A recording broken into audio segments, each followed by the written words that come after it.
Vamos continuar nossas aulas online. Espero que vocês lembrem que qualquer dúvida que surgir, só me procurar, tá certo? Uma observação que eu quero pedir para vocês lembrarem é que vocês podem fazer comentários no vídeo no meu canal. Então, você assistiu o vídeo no canal da escola, ficou com dúvida, quer perguntar, né? Então, no meu canal, Bruna Borges, Isso é Ciências, vocês têm a partir dos comentários em aberto. Então, podem mandar mensagem que eu respondo por lá para vocês também, tá certo? Gente, nós estamos ainda no módulo 1, vamos encerrar ele com essas aulas, agora parte 1, parte 2. Temos algumas atividades para fazer no livro e, por favor, peço que vocês se sintam na sala de vídeo, que é a sala da casa de vocês, que agora se tornou a sala de vídeo. E peguem, por favor, caderno, estojo de lápis, caneta e peguem o livro também. Grifem o livro e copiem o resumo no caderno.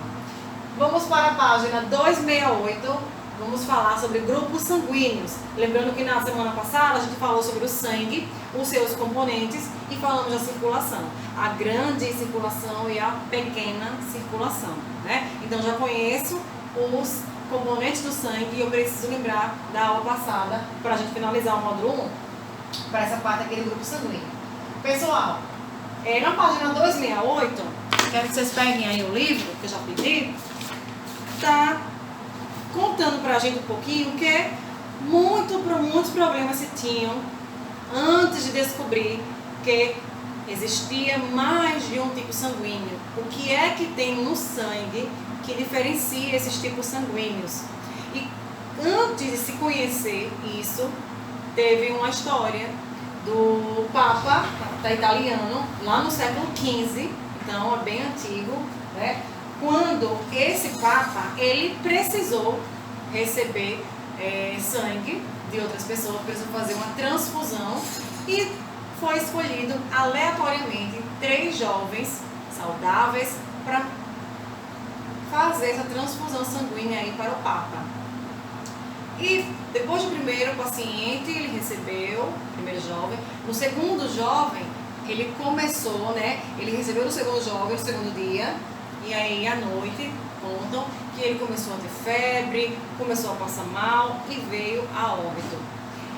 Com isso, começou-se vários estudos para descobrir o que é que difere um tipo de sangue do outro, o que é que aconteceu, né, para que tenha levado ao Papa à morte.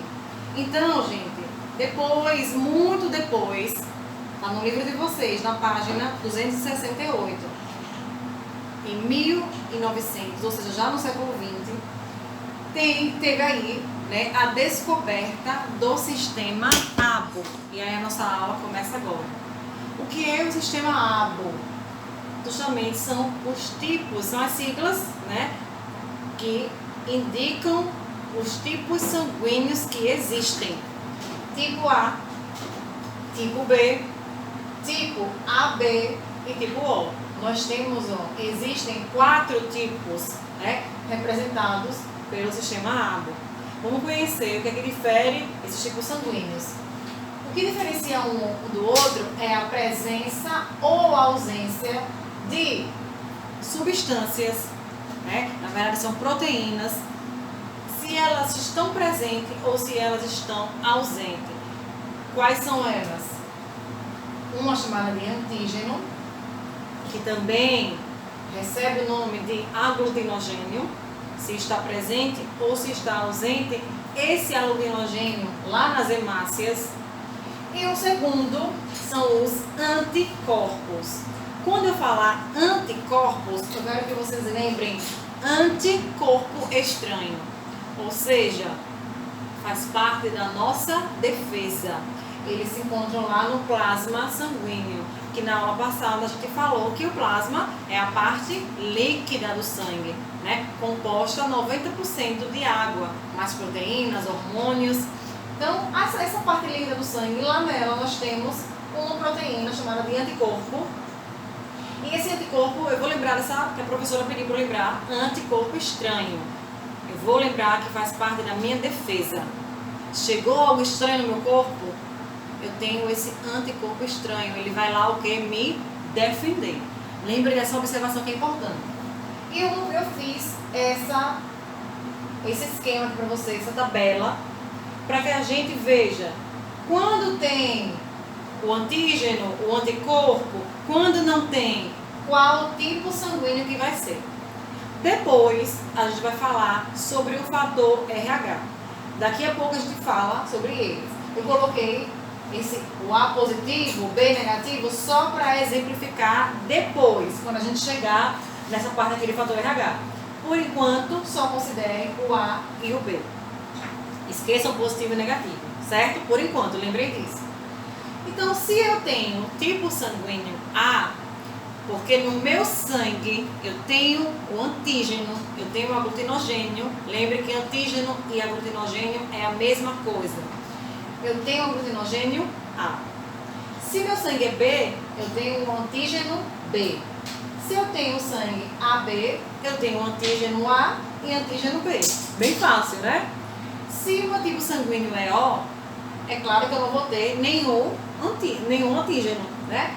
Não tenho antígeno nem A nem B, porque esse tipo sanguíneo é chamado de tipo O. Até aí fica fácil. Agora veja só, eu preciso, nesses tipos sanguíneos aí, ter algo para me defender. Ou seja, é quando se tem reações opostas se não fizer a transfusão sanguínea compatível com aquele tipo sanguíneo que você pode receber. É justamente o que aconteceu com o Papa, lá no século XV, que levou ele à morte. É justamente porque nós temos essa defesa em nosso corpo. Ou seja, entrou algo diferente do que você possa estar recebendo, seu corpo ele vai identificar que ali entrou um corpo estranho. E no lugar de você que está precisando de sangue se recuperar, você recebeu o que o seu corpo reconhece como estranho e ele vai combater você mesmo. Ele vai atacar o seu próprio organismo e é por isso que pode chegar até a morte. Então nós temos essa defesa em cada tipo sanguíneo, são os anticorpos. Por isso que eu pedi para vocês lembrarem a palavra anticorpo, relacionar essa palavra ao anticorpo estranho. Se lembrar disso, não vai esquecer mais. Se meu sangue é tipo A, é porque lá no meu sangue eu tenho esse anticorpo, vai me proteger. Qual é ele? Anti-B. Uma dica, nós temos dois anticorpos, só dois. Um é chamado de anti-A e o segundo é chamado de anti-B. Pensem comigo, se eu sou tipo sanguíneo A, eu posso ter um anticorpo anti-A? É claro que não. Eu vou ser anti-eu mesma? Não. Se eu tenho o tipo sanguíneo A, eu tenho o antígeno A. Mas o anticorpo estranho, o que é estranho para mim? É o anti-B. Deu para entender? Vamos repetir aqui no B, ó. Se eu sou tipo sanguíneo B, eu tenho o antígeno B. E o anticorpo estranho, eu vou ser anti-B? Claro que não. Vou ser contra eu mesma? Não. Eu vou ter o anti-A. Se eu sou tipo sanguíneo AB, eu já sei que eu tenho antígeno A e antígeno B. Essa proteína lá na minha hemácia, né? Lembra que a hemácia? Uma célula do sangue, onde estão um pigmento chamado de hemoglobina, que se liga ao oxigênio, não é isso? Que na verdade o oxigênio é que se liga a essa hemoglobina. É uma célula que está aqui no meu sangue, que tem a hemoglobina, que é um pigmento vermelho, que é justamente por isso que o nosso sangue é vermelho. Mas nós falamos na aula passada lá, quando falamos de sangue. Só estou lembrando para vocês o que é hemácia. Voltando. Meu tipo sanguíneo, professor, é B. Então eu tenho antígeno B. E o anticorpo estranho? O que é estranho para mim é B? Não. O que é estranho para mim é A, então eu tenho anti-A. Professor, o meu tipo sanguíneo é AB. Então eu tenho um antígeno A e B. E eu não posso ser contra eu mesma, então eu não vou ter a presença de anticorpo estranho. Se eu sou AB, eu não posso ter nem anti-A, nem anti-B. Fica fácil também entender. E se eu sou tipo O? O O representa o quê? Justamente a ausência de quem? Não tem nem A e nem B. Se é O, muda-se a letra justamente por isso. Se meu tipo sanguíneo é O, eu não tenho nenhum tipo de antígeno. Nem A e nem B. Mas quem tem tipo sanguíneo O vai ter o anticorpo estranho anti-A e anti-B. Fica fácil lembrar quando vocês relacionam esses dois últimos. Eu vou lembrar o seguinte: tipo AB, eu não tenho nem anti-A nem anti-B. E o tipo O é o contrário. Eu tenho tanto anti-A como anti-B.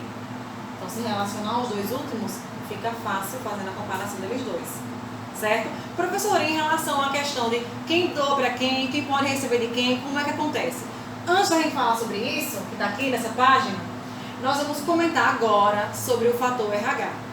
O fator RH é aquele velho famoso se o seu sangue é positivo ou se o sangue é negativo. Por que recebe essa sigla, fator RH? Porque esse foi um fator testado pela primeira vez em um macaco rhesus. E aí, a partir disso, se adotou as iniciais, né, desse macaco rhesus, chamado de fator RH. Foi quando percebeu-se que tinha ainda a presença desse fator e colocou-se como quem tem é positivo e quem não tem é negativo. Então, se eu tenho esse fator RH no meu sangue, eu tenho sangue positivo. Se eu não tenho, eu tenho sangue negativo. Bem fácil, né? Mas vamos lá para uma observação. Se eu tenho sangue positivo, eu tenho fator RH, ok? No meu sangue. Mas eu não tenho o quê? Eu não tenho aquele anticorpo. Ou seja, existe um terceiro tipo de anticorpo estranho, que a gente chama de anti-RH. Então, pensem comigo. Eu sou positiva, eu tenho o fator RH. Já que eu não posso ser contra eu mesma, eu sou positiva, tenho o fator RH, é claro que eu não vou ter o quê? Anti-RH. Concordam? Então, se eu sou positiva, lá no meu fator RH ele vai dizer assim, ó, sem anticorpo. Ou seja, sem anti-RH. Ok? Vamos explicar aqui no negativo. Eu não tenho fator RH no meu corpo. Eu sou negativa. Não tenho, sou negativa. Se eu não tenho, então, não vai agir contra eu mesma, eu tenho anti-RH. Concordam? Vamos repetir? Lembrem sempre, o anti, algo contra você. Sou positivo, tenho fator RH. Se eu tenho, eu não posso ter o anticorpo, eu não posso ter o anti-RH. Porque eu não posso ser anti eu mesma, já que eu tenho. Então eu não tenho anticorpo RH. Se eu sou negativa, eu não tenho fator RH no meu corpo, no meu sangue. Então, não vai impedir, né? Não vai agir contra eu mesma. Se eu não tenho, eu tenho anti-RH. Ok? Então, é a partir dessa análise, né, que a gente descobre o tipo sanguíneo.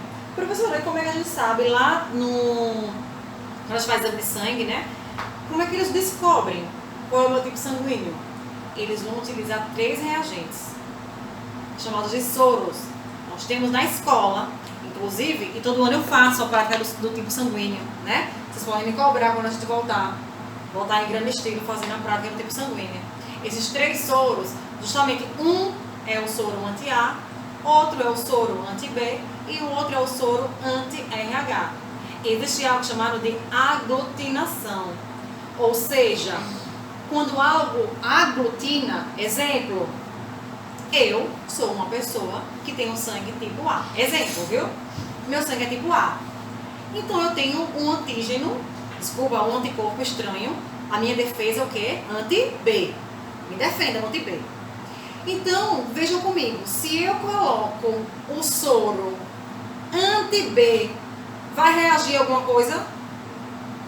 A gente só reage com aquilo que nós não temos. Concordam comigo? Se você tem, né, e colocou algo que você tem, por que vai reagir? Não reage. Agora, eu sou A, eu tenho um anti-B, não tenho como me defender. Se eu colocar o soro anti-A, é algo que eu não tenho no meu corpo. Eu tenho um anti-B e eu coloquei o soro anti-A. Aí acontece uma reação química no nosso sangue. É assim que em laboratório eles percebem por essa reação saber qual é o seu tipo sanguíneo. Consequentemente, se aglutinou, é porque eu não tenho, não é isso? O anti-A ali, eu não tenho, ele reagiu. porque eu tenho um anti-B. Se eu tenho um anti-B, é porque eu sou do tipo sanguíneo A. Perfeito? Quem não entender, me procura. É um assunto bem mastigadinho, né? Que eu sei que vocês têm dúvida, todo ano é a mesma coisa. Todo ano a gente vai fazer em laboratório as reações, né? Tia Samara comprou pra gente lá os soros. A gente faz em laboratório, vocês ficam olhando lá na lâmina, né? Se reagiu ou se não reagiu o sangue. E descobre o seu tipo de sangue na escola comigo. É a mesma coisa em laboratório. Mas a gente não pode fazer isso agora, então volta ao vídeo, pausa, faz a anotação, se esforça que você vai entender, tenho certeza.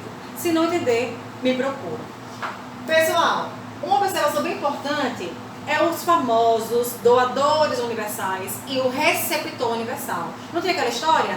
Tipo sanguíneo tal pode doar para todo mundo. Tipo sanguíneo tal pode receber sangue de todo mundo. Que história é essa? É aqui, ó. O doador universal é o tipo O. Por quê? Vamos aqui para a tabela.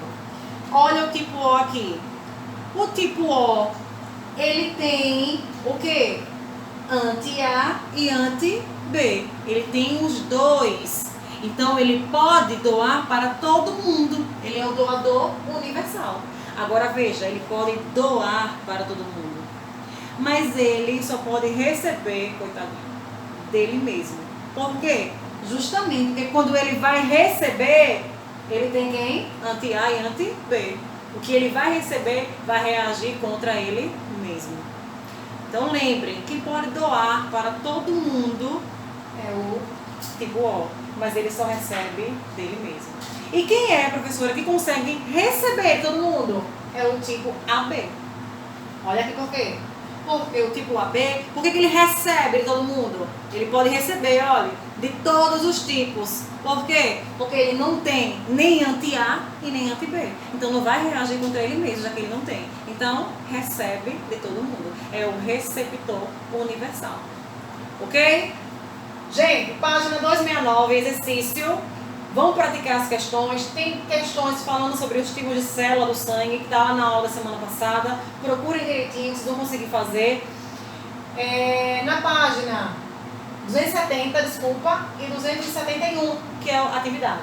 Nós vamos para a parte 2, para finalizar o módulo 1, falando do sistema linfático. O que é a linfa? Que líquido é esse que eu tenho no meu corpo? Né? Por onde é que ela vai percorrer? Parte 2 da aula, sistema linfático. Certo? Até daqui a pouco.